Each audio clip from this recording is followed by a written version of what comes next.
السلام علیکم ورحمۃ اللہ وبرکاتہ۔ مجھے ایک صاحب بتا رہے تھے، وہ ڈاکٹر ہیں، کہنے لگے جوانی کے دن تھے، میں بھی عشق پہ ایمان لانے والا تھا۔ آج سے قبل 12 سال پہلے ایک لڑکی میرے پاس آئی، وہ بیمار تھی، کافی بیمار تھی۔ اس کا چیک اپ کیا، وہ بہت خوبصورت تھی، اس کی نیلی سی آنکھیں، نہ جانے مجھے کیا ہوا، میں پہلی نظر میں ہی اس پہ دل ہار گیا، لیکن خاموش رہا۔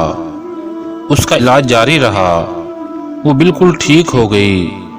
جب وہ آخری بار میرے پاس آئی، میں نے ہمت کر کے اس سے کہا، کیا آپ اپنا نمبر دے سکتی ہیں؟ یہ تھا تو میرے شعبے کے خلاف، لیکن جوان تھا، نادان بھی تھا۔ اس نے میری طرف دیکھا، پھر مجھے اپنا نمبر دے دیا۔ وہ اتنی خوبصورت تھی، میں بتا نہیں سکتا۔ اس کی نیلی سی آنکھیں، گندمی رنگ، مسکرائے تو ڈمپل بنتے ہوں، خوبصورت ملائم بال۔ میں نے اسے کال کی، وہ مجھے پہچان گئی۔ جی ڈاکٹر صاحب، مجھے یقین تھا آپ کا فون ضرور آئے گا۔ میں نے پوچھا، آپ کیا کر رہی تھیں؟ آہستہ سے بولی، بس حالات سے لڑ رہی ہوں۔ میں نے بات مذاق میں ٹال دی۔ کیا حالات سے لڑنا بھلا؟ آپ یہ بتائیں رہتی کہاں ہیں؟ اس نے بات بدل دی۔ ڈاکٹر صاحب چھوڑیے نا، میں کہاں رہتی ہوں، آپ بتائیں، آپ کیوں کرتے ہیں مجھے کال؟ کیوں لیا میرا نمبر؟ میں مسکرا دیا۔ آپ جانتی ہیں اللہ پاک نے آپ کو کتنا خوبصورت بنایا ہے، آپ بہت پیاری ہیں۔ وہ خاموش ہو گئی۔ ڈاکٹر صاحب، پیارا ہونے سے کیا ہوتا ہے؟ کاش نصیب بھی پیارے ہوتے۔ میں نے سوال کیا، کیوں؟ آپ کے نصیب کو کیا ہوا ہے؟ وہ چپ ہو گئی۔ ڈاکٹر صاحب، آپ ٹائم پاس کرنا چاہتے ہیں مجھ سے؟ وہ یہ بات کر رہی تھی، میرے پاس مریض آ گئے۔ میں نے فون بند کر دیا۔ ہماری بات ہوتی رہی، وہ مجھے کہتی رہی، ڈاکٹر صاحب، آپ کا عشق میں جانتی ہوں کہاں تک ہے، آپ بتا دیں کب کس وقت آپ کو ملنے آؤں۔ اس کی یہ بات سن کر میرے رونگٹے کھڑے ہو گئے۔ میں نے کہا، تم کو یہ بات کرنے سے پہلے سوچنا چاہیے تھا، میں ایسا انسان نہیں ہوں۔ میں نے اس سے پوچھا، آپ کی امی ابو کون ہیں فیملی میں؟ آہستہ سے بولی، صرف امی ہے اور 2 چھوٹی بہنیں، ابو نہیں ہیں، بھائی بھی نہیں ہے کوئی۔ میں نے گھر کے اخراجات کا پوچھا، کیسے گھر کا نظام چلتا ہے؟ وہ خاموش ہو گئی۔ عشاء کی نماز کا وقت ہو گیا تھا، کہنے لگی، میں نماز پڑھ لوں؟ میں نے ہاں میں جواب دیا۔ وہ صرف دن میں بات کرتی تھی، رات کو مجھ سے بات نہیں کرتی تھی۔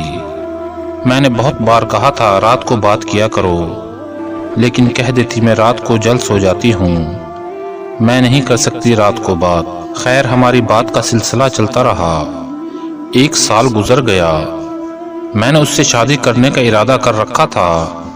اس کی بہت عزت کرتا تھا میں، کیونکہ وہ 5 وقت کی نماز پڑھتی تھی، اور اس کو دیکھ کر میں بھی 5 وقت کی نماز پڑھنے لگا تھا۔ میں اس پہ حق جتایا کرتا تھا، اس کے ساتھ مجھے اپنے پن کا احساس ہونے لگا تھا۔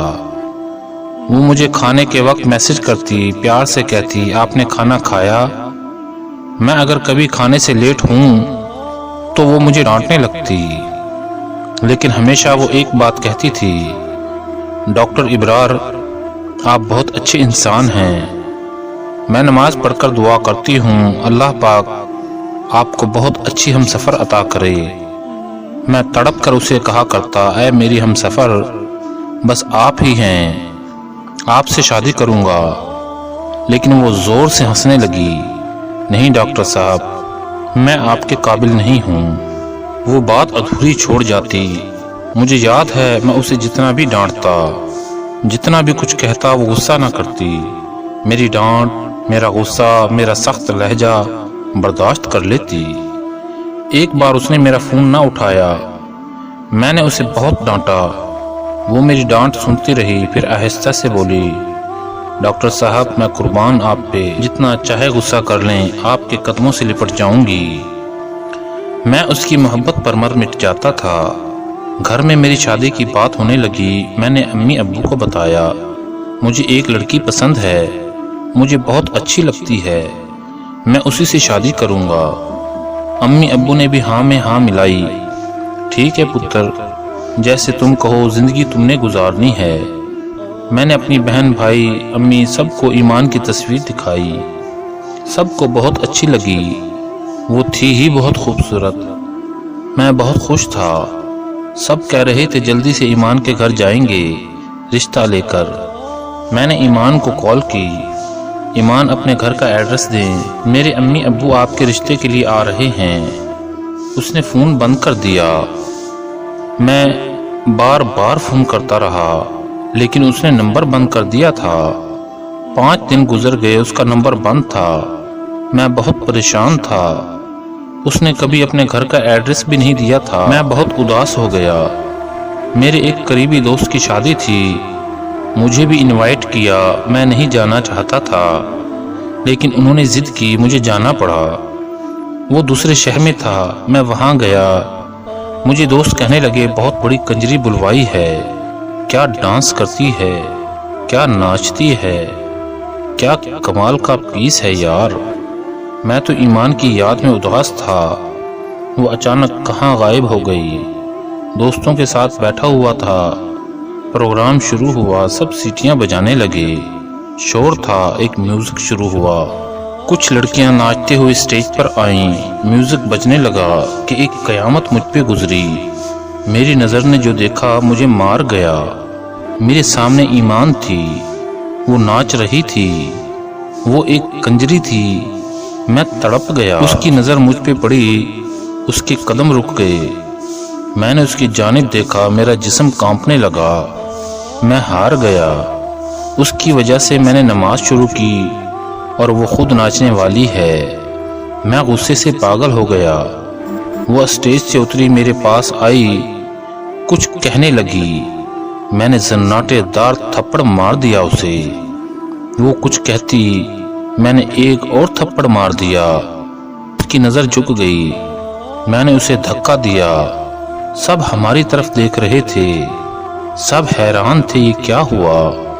ایمان وہیں بیٹھ گئی، باہوں میں سر رکھ کر رونے لگی۔ میں اگنور کر کے چلا گیا، گھر گیا، بہت پریشان تھا۔ نفرت سی ہو گئی تھی ایمان سے، اس پہ بہت غصہ تھا۔ ساری رات تڑپتا رہا، دوست حیران تھے کیا ہوا۔ میں 2 دن ڈیوٹی پہ نہ گیا۔ پھر جب ہسپتال گیا، میں مریض چیک کر رہا تھا، ایک لڑکی میرے پاس آئی، ڈاکٹر صاحب آپ سے بات کرنی ہے۔ میں نے ہاں میں سر ہلایا۔ ڈاکٹر صاحب ایمان۔ میں نے ایمان کا نام سنا، چلانے لگا، اس کا نام نہ لو۔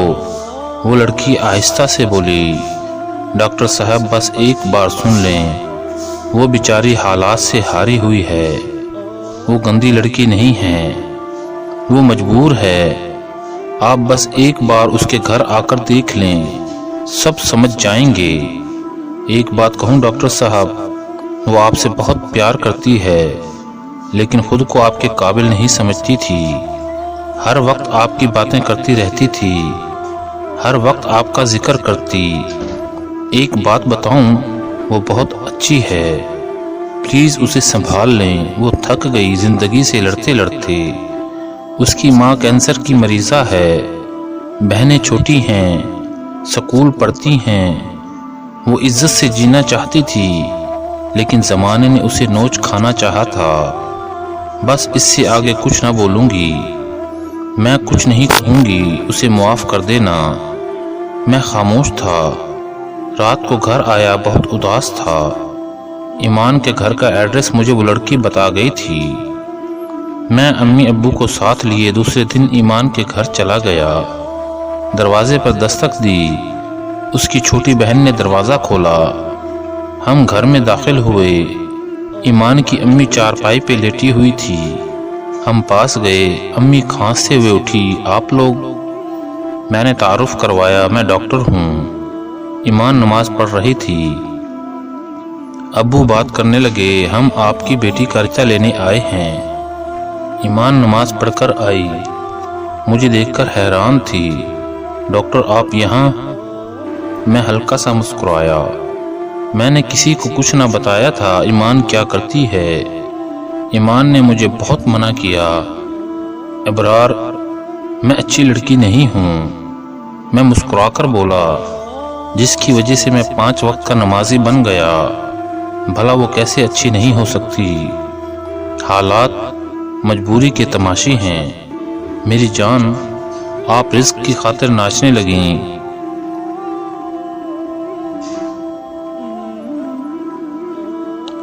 میری جان، آپ رزق کی خاطر ناچنے لگیں۔ اب میں ہوں نہ سب بھول جاؤ، اب سے آپ میری عزت ہیں۔ ایمان بلک بلک کر رونے لگی۔ سب بہت خوش تھے، ہمارا نکاح ہو گیا، ہم نے شادی کر لی۔ یہ تھا تو ناممکن، لیکن ایک سچا مرد ہمیشہ عورت کی عزت کا محافظ بنتا ہے۔ شاید میں نے بھی وہی کیا۔ میں نے کبھی کسی کو نہیں بتایا ایمان ناچنے والی تھی۔ اس کے حالات اور وقت نے اسے کنجری بنایا تھا۔ میں کیوں کر اس کے دامن پر کیچڑ اچھالوں؟ ایمان میرے سینے سے لگ کر رونے لگی۔ ابرار، آپ سے فرشتے بھی ہوتے ہیں دنیا میں، بھلا مرد تو عزت نوچتے ہیں، آپ تو میری عزت کے محافظ بن گئے۔ مرد اتنا خوبصورت بھی ہو سکتا ہے۔ میں نے ماتھے پہ بوسہ کیا۔ مرد وہ نہیں جو کسی با پردہ با حیا شہزادی کو کنجری بنا ڈالے، بلکہ مرد ہو جو کسی کنجری کو با حیا اور با پردہ بنا دے۔ آج کل اکثر مرد بھوکے کتے کی طرح عورت کو نوچنا چاہتے ہیں، عورت کے کردار پر بھونکنے لگتے ہیں، لیکن کوئی کسی کے ماضی کی جانب نہیں دیکھتا۔ نہ جانے کتنی مجبوریاں، کتنے دکھ اٹھائے جی رہی ہوتی ہیں۔ ایک بس میں ہوسٹس کا کام کرنے والی، کسی آفس میں صفائی کرنے والی، کسی ہوٹل میں ویٹر کا کام کرنے والی، یا پرائیویٹ سکول میں ٹیچنگ کرنے والی کوئی بھی لڑکی خوشی سے گھر کی دہلیز پار نہیں کرتی۔ ہزاروں مجبوریاں اور نہ جانے کتنے دکھ اٹھائے وہ زمانے کی سرد ہوائیں برداشت کر رہی ہوتی ہیں، اور ہم مرد کتنی آسانی سے اس کے کردار پہ جج بن جاتے ہیں۔ بھائیوں نے ابھی تک ہمارے چینل کو سبسکرائب نہیں کیا، ان سے گزارش ہے کہ وہ مہربانی فرما کر پہلے چینل کو سبسکرائب کر لیں اور پھر لائک اور شیئر بھی کریں۔ والسلام ورحمۃ اللہ